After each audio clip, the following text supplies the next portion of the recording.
Moi, eli tosissaan mulla alkaa rippikoulu 11. lokakuuta.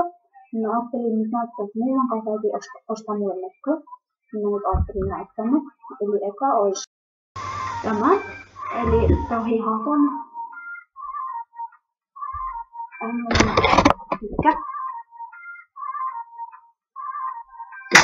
Tää siis tulee siihen mun konfirmaatioon silloin,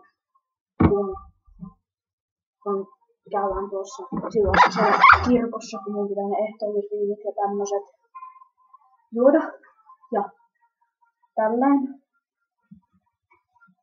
Ja sit se joku ihmeleipä. Ja sitten siellä mulla on yksi paperi samaan aikaan. Eli mä näytän nyt toisen. Sitten on joku tää.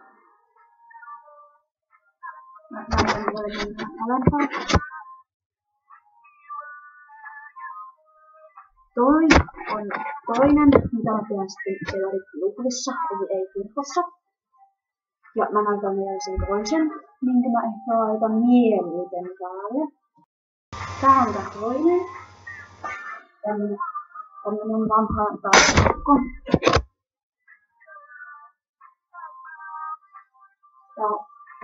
Tää on vähän iso mulle, koska menee tälleen. Tässä oli nämä mekot, joten moikka!